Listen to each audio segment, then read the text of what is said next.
Hello, Arkansas. Hello, America. I'm Happy Caldwell, and I'm so glad that you joined me for today's edition of Arkansas Alive. We have a very special guest today. Some of you will recognize him from Channel 7, Channel 4, meteorologist and talk show host or broadcaster, whatever he prefers. And it's Matt Mosler, and he's going to be here with me in just a moment. And we're going to talk about what he's doing today. He's pastoring a New Life church in Pine Bluff, Arkansas. All you folks watching in Pine Bluff need to go to that church. And he has a ministry called Home Again Pine Bluff.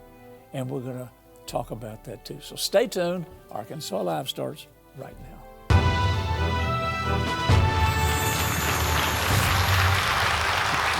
Well, let me welcome my very special guest, Matt. It is so good to have you here. Good to see you again. I used to watch you on TV when I was a little boy. When you were a little boy. I am so excited to be here. It is just so good to see you again. I'm going to smile through this whole thing. I'm going to be professional, but it is just a joy to be with you. Oh, well, listen, you were such an encourager and a blessing to the state of Arkansas when you were on the air. Come along with that smiling face. I got some questions I want to ask you off air about new meteorologists and new broadcasters. Yeah. But you were always a blessing. Well, thank you.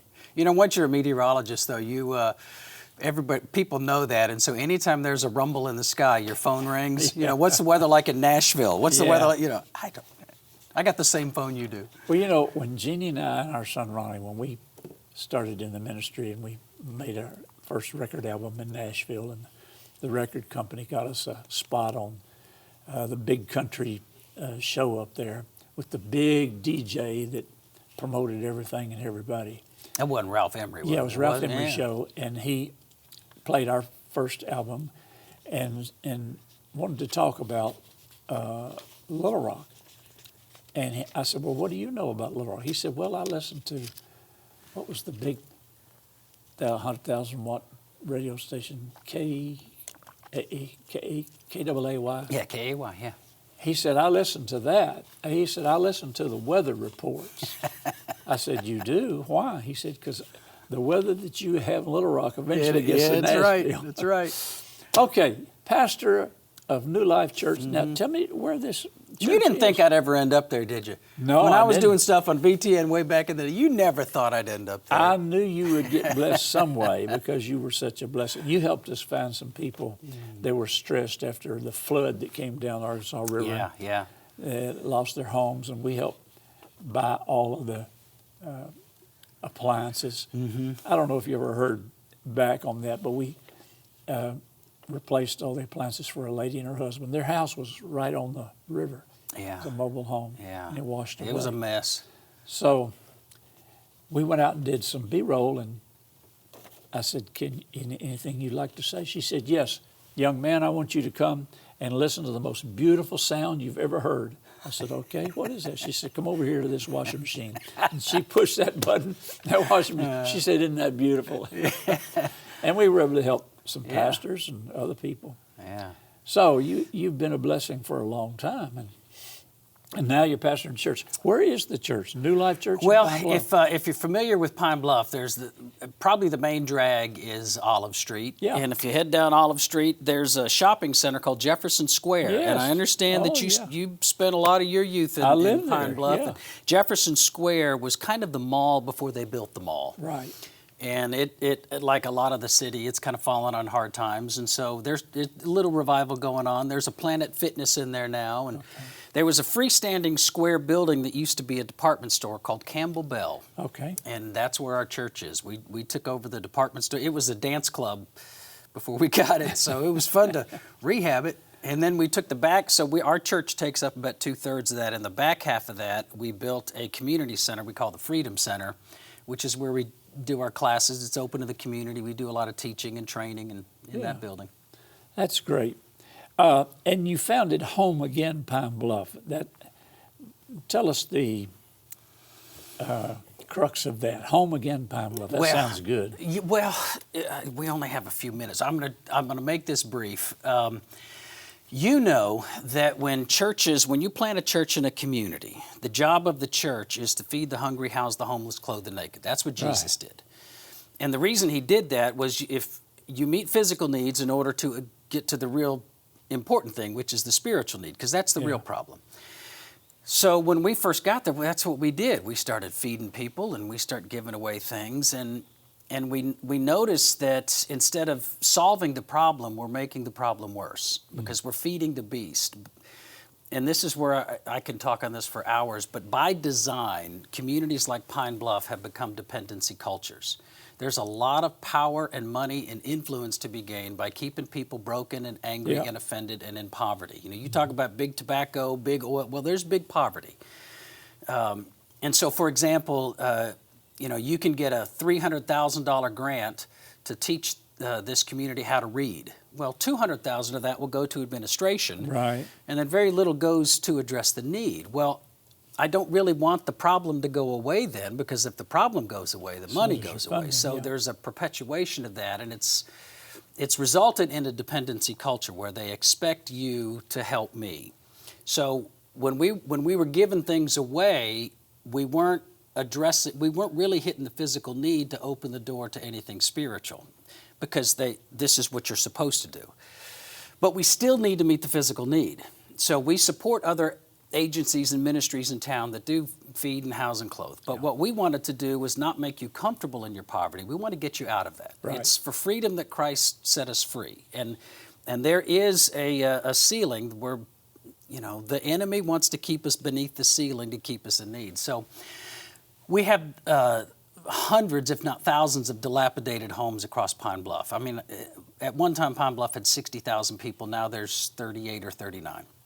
So we took these old dilapidated, we thought, my ideas can change the world. I just have no idea how to do them, right? So the idea was take these old dilapidated houses, tear them down to the studs, rebuild them as brand new houses, and make them available to families who want to begin this journey toward home ownership. So you have to be married, you have to have a job, and then you take financial education, you take home ownership, how do I take care of a house, and then we rent it to you, and parenting and marriage. We rent it to you for 2 years at below market rates, encourage you to put the difference in a savings account so you start saving.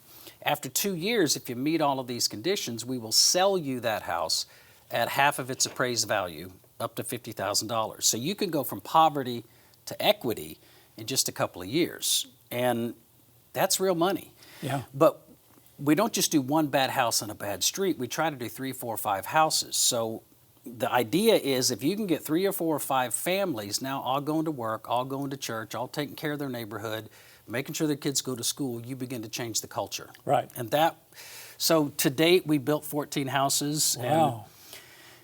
And then we launched off on a new, so we figure if we're going to change the culture 3 or 4 families at a time, that's going to take a while. What we really needed were school teachers and police officers to come into a community like Pine Bluff. So how do we do that? Well, shortly after we moved there, we had a guy that donated 34 vacant lots to us. What am I going to do with it? We don't have the money to do that. But we took the donation, and then 6 years later, we started building 34 brand new houses from the ground up that we're going to use to attract certified school teachers and first responders to Pine Bluff. So if you're a certified school teacher or you are a police officer or first responder, we'll give you a $20,000 grant to purchase your house. And they're 3-bedroom, 2-bath houses that normally sell for about $165,000. None of us take a salary to do this. So we have no administrative cost. I do have an assistant because I'm an idiot. But there's no administrative cost. We pour it's just like George Bailey's building and loan. We build this house, we sell it, we pour the money into the next one, and when we run out of money, we're done. Outstanding idea. And if you train your church people and sow that vision into them, and they can plug in wherever, I guess, if they're tradesmen or, they've got... that was initially the idea. So it would be wonderful to have a volunteer force. We wanted to get kids from the school and kind of teach them a trade, but at that time, schools dropped home economics and they dropped shop class, and they're bringing it back. But what we found was if we get volunteers to do some of these houses, it takes a lot longer trying to coordinate people's schedules. And plus, we then would have to go in with professionals and fix everything the volunteers did.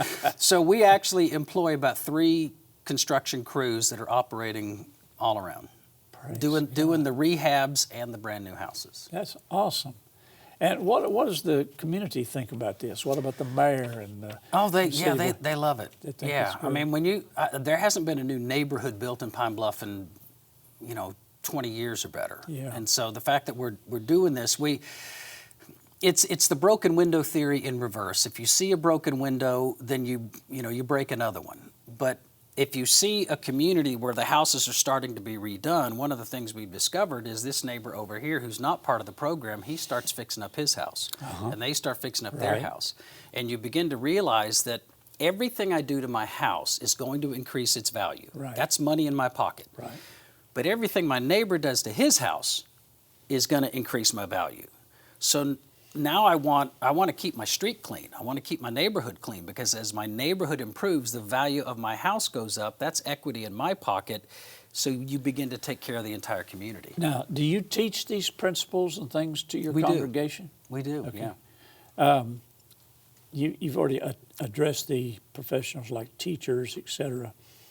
And how is this program funded? Is it funded by your church? Well, you're going to love this. This is right down. So, again, I'm a knucklehead. I have no problem getting vision from the Lord about how to do ABC. I mean, there's no shortage of that.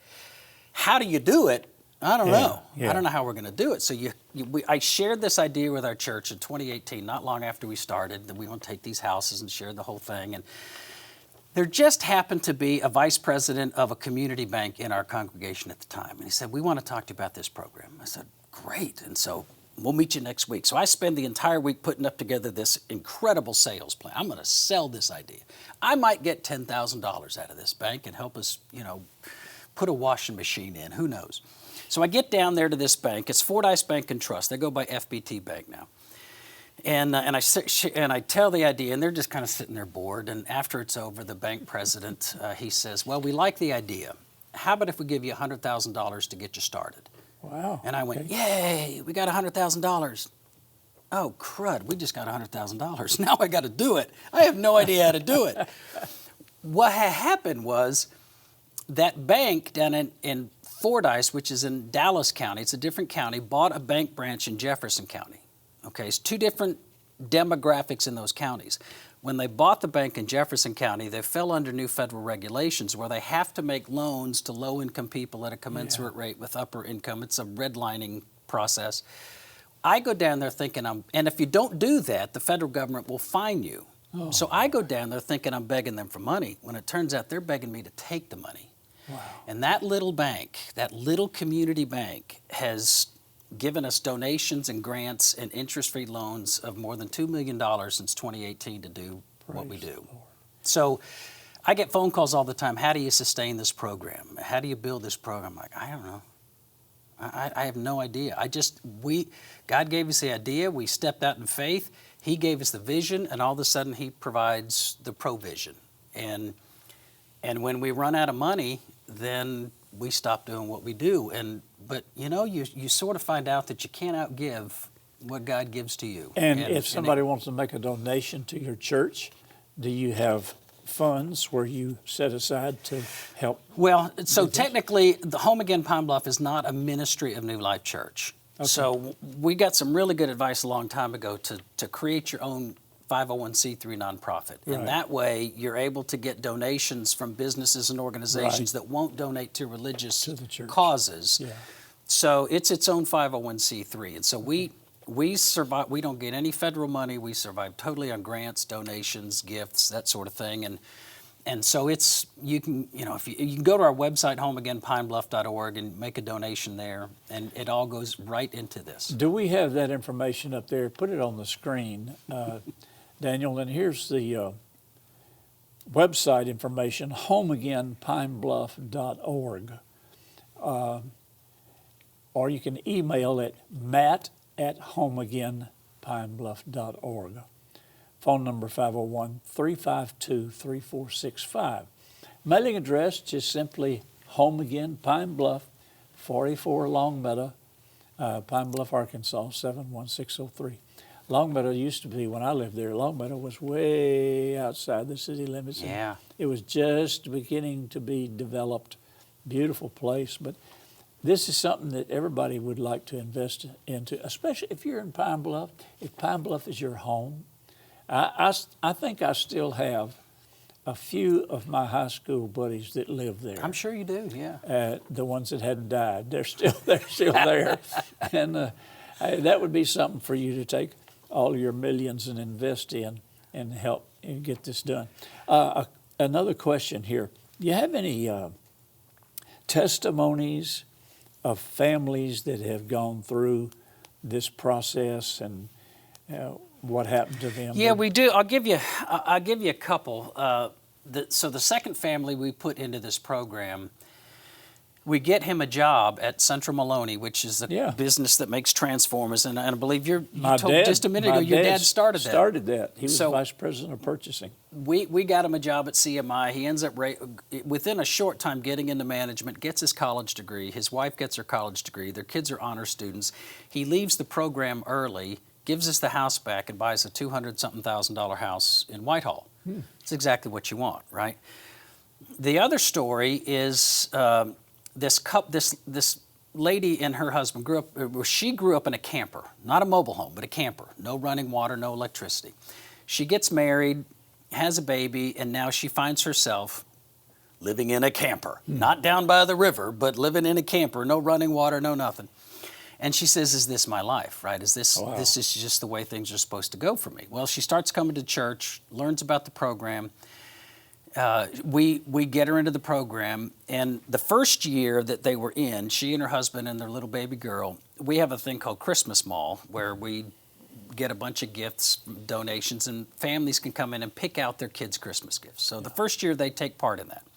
The second year we let them know Christmas Mall's coming around. Do you want to get involved in this again? She said, no, we don't want to pick up the gifts. We want to donate. So now they're donating to this organization that's helping other people. And that family in August will become first-time homeowners. And they're cleaning up their neighborhood. Their house is beautiful. She can't believe that she has a washing machine and a refrigerator, and they're going to become first-time home, and they're just doing fabulous. And that's exactly what you want. That's a great testimony. And I know New Life has several locations around the state. Does this fit into their vision? Oh, 100%. It's interesting. I was on staff at the Little Rock campus. I left Channel 4, the NBC affiliate here, and went to work in 2014 for New Life Church. And I had to learn how to be a pastor, right? There's a difference between being a preacher and being a pastor. Yeah. You're a hired gun going in as a preacher, man. As a pastor, I got to take care of these people. That's right. So I had spent a couple of years trying to learn how to be a pastor, and after a couple of years, our senior pastor, Rick Bizet, said, hey, we think you're ready to be a campus pastor. And they had an idea for me to pastor another campus that they were in the process of building. And when they told us about that, my wife and I, it was in Little Rock, and we didn't really feel comfortable about that. And in fact, we'd begun to feel this stirring. And I said, well, I appreciate the vote of confidence. I don't think I'm ready to be a campus pastor, but if you think I'm ready, I want to go to Pine Bluff. And they went, really? And I went, yeah. I mean, if you're a dentist, you want to go where people have bad teeth, right? Yeah. I mean, and if you're a pastor, you got the message of freedom. You want to go to a community where people are in bondage and in slavery and help people out of that situation. And to me, that's great. I don't know why anybody would want to live anywhere else. Well, how do the people of Pine Bluff feel about it? I mean, your congregation, how do they feel about it? Do they think this is God, or are they tolerating you? Or how they feel about me? No. Oh, I don't know. We've had. It's very interesting. Pine Bluff is a unique community. Its churches are very competitive, and so if we heard it once, we heard it 1,000 times. Why do we need another church in Pine Bluff? I think the Barna Group did a survey one time, and they said that Pine Bluff is the 16th most churched city in America. Wow. There are more churches per capita than just about any city in the country. And they're right. We don't need another church in Pine Bluff. We got enough churches. but it leads you to the conclusion that church is not the answer. Right. Jesus is the answer. Now he wants to use the church, but you have to become a conduit for him to operate through so that he can change the world. And so we got down there and started, just getting our hands dirty right off the bat. And I think we're beginning to build a track record of trust and faith with the other churches, that we're not trying to take your church members away. We want to help you become a better church, because we need to operate as a body to defeat an enemy who's, had his claws in that community for decades. Yeah, we faced similar situations when we wanted to build VTN. And you have to overcome those things. I think there was only one church in the city. I had a citywide meeting and invited all the churches and pastors. Some of them had TV ministries, and we wanted to help them expand. And I think only one church made a donation out of all the churches in Little Rock. And we were asking, for each church to give $1,000. And it was to impact our community. And it was only one church that did. And that church is still on VTN. And it impacted the community, because people thought we were just going to do our own thing. We're just going to preach to them all day long. No, we wanted other churches to develop TV ministries to reach out. And they didn't have to all be like us. They didn't all have to. And that's what a lot of people don't understand. It's not about us. It's about what God wants to do in the community. And the people that we have now that are blessed by VTN, they're from every denomination. Of course, now we've gone beyond Arkansas through Roku. We're in all 50 states and live stream around the world. A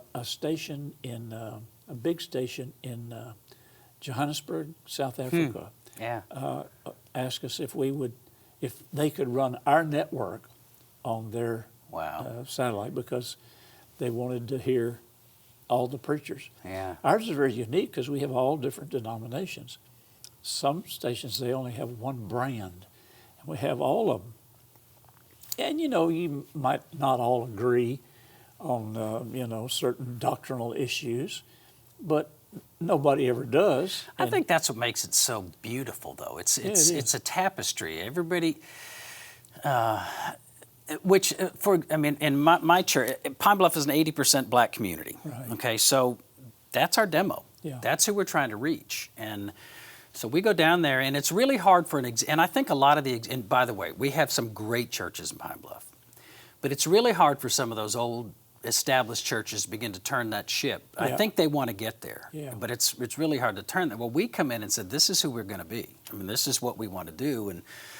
And for a long time, I was the only white guy on staff, and we run probably about 60-40 black-white, and that's our demo. And I can't tell you how much I love my church, because I think the black community is the most influential community on the planet. And I think it's inarguable. But because when you and I, when I would go to a youth event, we sent our kids to a big youth rally one time, and so there's about 2,000 kids there, and there was this little dark spot in the middle of all these white kids, and so they're sitting there looking around like, this is not my culture. And I said, listen to the music they're playing. Right? When I was your age and I went to a youth event, it was, we are one in the Spirit. I said, this music you're listening to in church is totally influenced by black culture. The clothes we're wearing, the words we say. How else do you explain pasty little white girls in Lithuania doing hip hop? This is the most influential culture on the planet. I think the enemy has done an incredible job of trying to destroy that influence, separating us, and getting that culture to glorify themselves rather than God. And if you can go down there and begin to get the most influential culture on the planet serving and helping and giving and bringing glory to God, you will create a revival that will change the world. Sure. I think communities like Pine Bluff are ground zero for this revival that I know that God wants to bring about in our country. I think you're right, Matt. Folks, I want you to get this information, the contact information. Here's the website, homeagainpinebluff.org. Very simple, homeagainpinebluff.org. or email matt@homeagainpinebluff.org. Phone number, area 501-352-3465. Mailing address, Home Again, Pine Bluff, 44 Longmeadow, Pine Bluff, Arkansas, 71603. It's a real blessing to know that you're doing this and that God has given you this vision. And I believe you can carry that. I believe that we're going to hear great and mighty things, because if you can bring everybody together under the banner of Jesus Christ, it doesn't matter anything about their culture or their color. They'll have to get over those things. But Jesus died for everybody. Absolutely. Yeah. And everybody's going to be in heaven that's born again. You know, I'm not talking about inclusion here, but everybody that's born again is going to be in heaven. And it's a great thing to see a church like this. So I appreciate you coming on and letting us tell everybody about it. Well, it is my honor and privilege to be here. Well, and to see you again. Oh, well, thank you. You come back when you have some other earth-breaking, earth-shattering things that you want us to share with the people, because, as I said, Pine Bluff is probably our largest viewing community. In fact, we have studies done. We have companies that we hire for this type of information. But VTN is the most watched Christian television network in the state of Arkansas. So it's another thing that God wanted to do. So most of the time when people want to watch Christian television, they turn on VTN. Yeah, well, God thank bless you so much my for brother. having me. Yeah, Thanks for my coming. pleasure. And holler at me every once in a while, and if I'm in Pine Bluff or headed that way, I'll give you a call. Please do. I would love it. I'll take you out. I know some really good places to eat, as you can tell. Thank you for joining us for this very special program with Matt Mosler. I know some of you recognize him, and you watched him do the weather. He was always a joy to watch, because he wasn't hyper like some are, but he wasn't pessimistic either. So thanks for joining us. And remember, Jesus is Lord over Arkansas. Amen. And wherever you're watching in the world, too. Send your questions, comments, and testimonies to Happy Caldwell at Post Office Box 26207, Little Rock, Arkansas 72221, or email happycaldwell@vtntv.com. Remember to follow VTN on Facebook at VTN Your Arkansas Christian Connection, and follow Happy Caldwell on X at Happy_Caldwell. VTN is on Roku. Search VTN in the channel store and add us to your lineup. Today's episode is available to watch on demand at VTNTV.com and click Watch. You can also watch VTN via live stream at VTNTV.com.